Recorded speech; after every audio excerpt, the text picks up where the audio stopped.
नमस्कार दोस्तों, आप सभी को नववर्ष की ढेरों और हार्दिक शुभकामनाएं।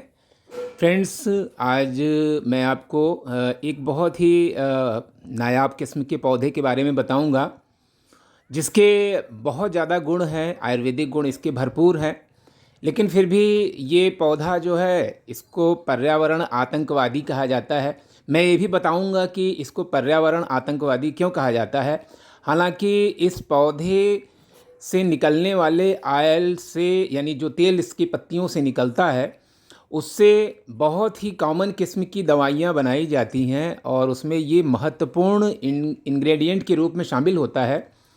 तो इस तरह का महत्वपूर्ण पौधा जिसका आयुर्वेद में बखूबी बहुत ज़्यादा इस्तेमाल होता है, और इसकी इसके तेल का तमाम बाम वगैरह, यानी जो आप सिर दर्द या जुकाम वगैरह में जो आपको बाम इस्तेमाल करने की सलाह दी जाती है, माथे पर लगाने या नाक में लगाने की, तो दोस्तों उसमें इसी के पेड़ की पत्तियों का, ये जो पत्तियाँ आप देख रहे हैं, इसी पत्तियों से निकलने वाले ऑयल का इस्तेमाल उसमें होता है। तो दोस्तों चलिए इसका नाम बता देते हैं। ये है यूकलिप्टस का प्लांट, और जिसको नीलगिरी का वृक्ष भी बोलते हैं, नीलगिरी का पौधा भी बोलते हैं। और हिंदी में इसका जो सामान्य नाम है, यानी कॉमन नेम है, वो है सफ़ेदा, क्योंकि इसकी पत्तियाँ थोड़ा थोड़ा सफ़ेद कलर में होती हैं, और जो नई पत्तियाँ निकलती हैं उसमें सफ़ेदी बहुत ज़्यादा रहती है। तो चलिए इसके गुणों के बारे में बताते हैं, और इसको क्यों पर्यावरण आतंकवादी कहा जाता है उसके बारे में भी आपको बताऊंगा। वास्तव में कारण ये है ना कि हालांकि इसकी लकड़ी बहुत ही कीमती होती है, और इसकी पत्तियां इसको लगाने पर ये ऐसा पौधा है कि अगर इसके 3,000 पौधे अगर लगा दिए जाएं, तो ये साल भर में आपको करोड़पति बना सकता है, ऐसा है ये पौधा। लेकिन फिर भी किसान लोग अब इसको लगाने से बचने लगे हैं। एक समय था कि बहुत ज़्यादा लोग इसको लगाते थे, लेकिन इसके साथ कुछ प्रॉब्लम ये आती थी कि ये आस पास के जो पानी का जो जल स्तर होता था, भूगर्भ यानी ज़मीन के नीचे का, वो काफ़ी डाउन हो जाता था। और इसके साथ ही साथ ये पौधा ऐसा है कि जो मिट्टी की जो पौष्टिक चीज़ें हैं उनको बहुत तेज़ी से खींचता है। इसीलिए इस पौधे में वृद्धि भी, यानी बढ़ोतरी भी बहुत तेज़ी से होती है, और ये काफ़ी ऊंचा लंबाई में ये जाता है। तो इस कारण से आसपास के जो खेत होते थे वो थोड़ा सा उनमें प्रोडक्टिविटी की कमी आ रही थी, इसीलिए इसको ऐसा नाम दे दिया गया है। लेकिन मुझे लगता है कि इसको ऐसा नाम नहीं दिया जाना चाहिए। दोस्तों, कोई भी पौधा उसको हम आतंकवादी कह दें, ये तो बहुत ही गलत बात है। और उसके हर पौधे के कोई न कोई गुण, यानी हमारे आयुर्वेद में लिखा गया है कि कोई भी पौधा ऐसा नहीं है जो मनुष्य के काम ना आए। तो एक गमले में हम इसको मैंने इसको लगा करके रखा है।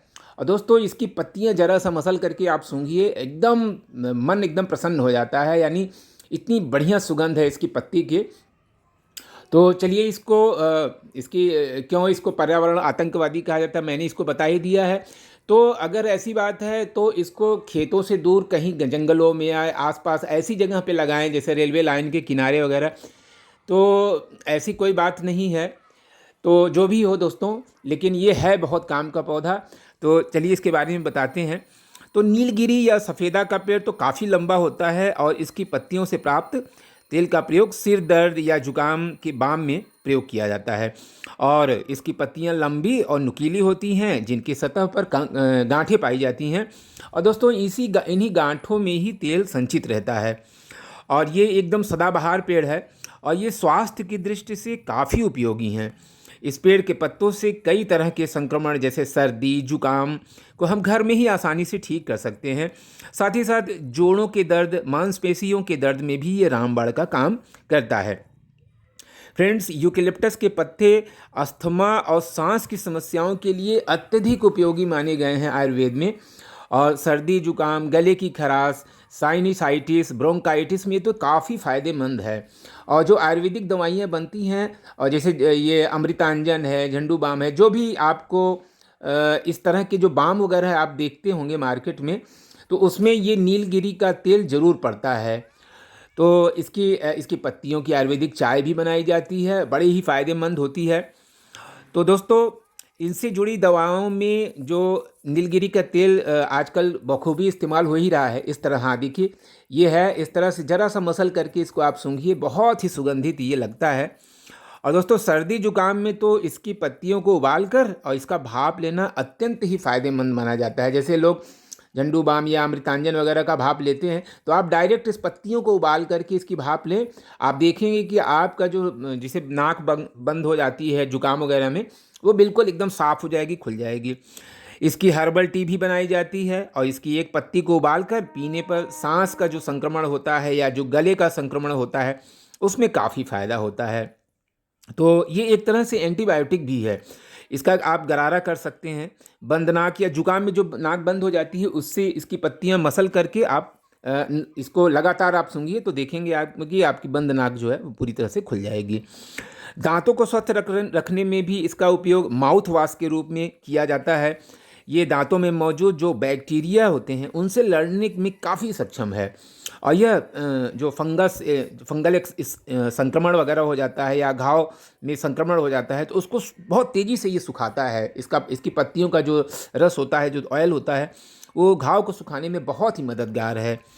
मांसपेशियों और हड्डियों में जो भी दर्द हो, पत्तियां पीस करके आप लगाइए। तो दोस्तों ये बहुत काम का पौधा है और ये पेड़ न सिर्फ जल स्तर को बल्कि ज़मीन की सेहत के लिए भी नुकसान माना गया है। बस यही इसके प्रॉब्लम है। वैज्ञानिकों यानी पर्यावरणवादियों का कहना है कि इसको ज़मीन में लगाने पर नुकसान होता है।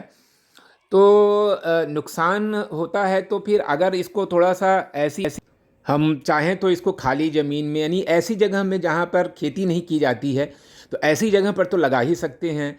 तो ऐसा काम का पौधा है और इसको ऐसे शब्दों से लोग पुकारते हैं, यानी वैज्ञानिक लोग जो पर्यावरण वैज्ञानिक हैं। तो ये थोड़ा सा अटपटा लगता है, अच्छा नहीं लगता है। इतना अच्छा पौधा है ये। दोस्तों जब मैं इसको ख़रीदने गया था नर्सरी में, तो नर्सरी वाले ने बताया था कि इसकी बोनसाई बहुत अच्छी बनती है। तो अभी मैं उसकी तैयारी में लगा हूँ। नीचे से इसकी स्टम थोड़ा सा ऊपर से कट कर दूँगा तो नीचे की स्टम जो है वो मोटी होती जाएगी और मैं इसकी कोशिश में हूँ कि इसका जो है बोनसाई लुक इसका मैं दूँ। तो दोस्तों अगर व्यापक मात्रा में ये जल और पौष्टिक तत्व खींचते हैं तो इनको थोड़ा सा दूर में ही जंगलों में या खाली जगहों पे हम लगा सकते हैं। और ये बड़ा ही हार्डी पौधा माना जाता है।